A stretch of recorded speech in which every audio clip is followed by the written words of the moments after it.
Alright, Northern Lion. This is to help you out, man. I'm watching you, I love the videos, but oh, it's painful. First off, you can drag the belts. Drag the belts. It'd make life a lot simpler, man. I see you placed them one at a time. I know you're wondering why it's so painful. Not so painful. You can also pick up belts by just holding right click and walking towards them. Secondly, splitters. Let's save right in the middle of that one, so that's cool. Anyways, so with splitters, let's see any power over here.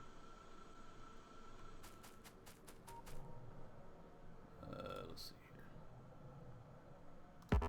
There we go. Really. There we go. So we're gonna need some power for these guys, and we're gonna need to put coal in this chest. We'll put not all of stack of that in that chest. So you see with the inserters how they will. Hold on here.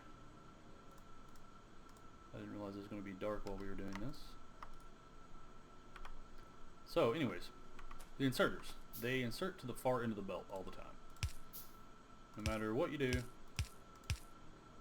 it's always on the far side of the belt. So, you know, coal's going on the top, copper's going on the bottom. Now what the splitter will do, it'll actually split those resources evenly across each belt. And I mean, and you can split that down again if you like. I mean, you can keep going with it for as long as you like. So you can turn one belt of resources into 4 belts of resources, or 2 belts, or however much you'd like. You see, I ran out of copper, or run out of coal. I mean, if I put all the coal in there, it'll just keep feeding and feeding and feeding and feeding and feeding. Split there, and then that's already full though, so you'll see what I mean. But you can see what I mean. It all splits up. So that was the belt part of it.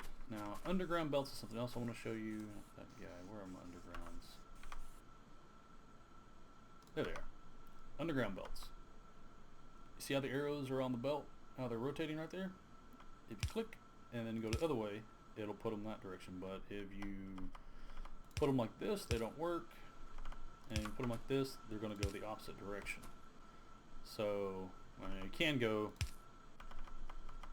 like this with them, and then belt in between, and resources will actually go. Actually, they won't. You see this one's facing the wrong direction too. So, but you kind of get that. That's how they work. Make sure you're placing them with the product going into the underground, and then coming out the other side. Oh, where did they go?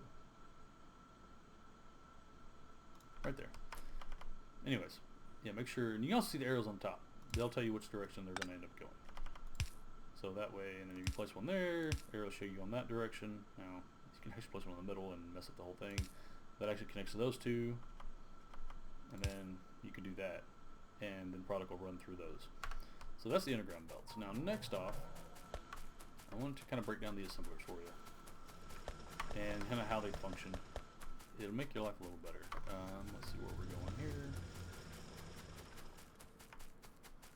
So with the assemblers, you see how here I've got iron wheels.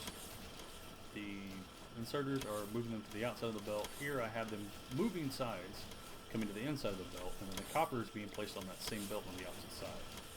Now these inserters are feeding both of these units with the materials they need, and then long-handed inserters are putting them on the top belt. So long-handed inserters will place them one belt away from where they're actually at. Now here I actually have a filter inserter, which I'll get to those, and they'll pull whatever you tell them to. You can actually tell them to pull literally anything off the belt. But I got it set for gears because I need gears down here to do these guys, and here. So these guys are pulling these two off, and then also pulling steel from the other side when it has it, and placing them in here. And then down here you have steel and gears again, one on this side, one on this side, pulling steel, pulling gears.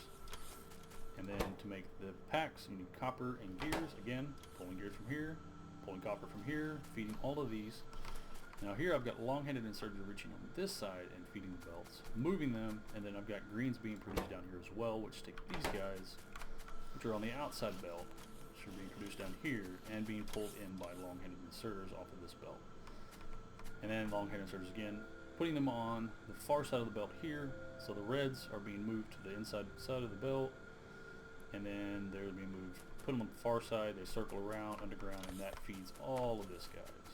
Now for these, I've just got it set up differently because these only take the monster goo, which you'll get when you kill monsters, and this takes all kinds of stuff that it just don't worry about that right now. We'll worry about that later. So anyways, I think that's all I needed to show you, or all I wanted to show you. I hope it helped, and I hope y'all guys have a great time, and this series lasts for a while.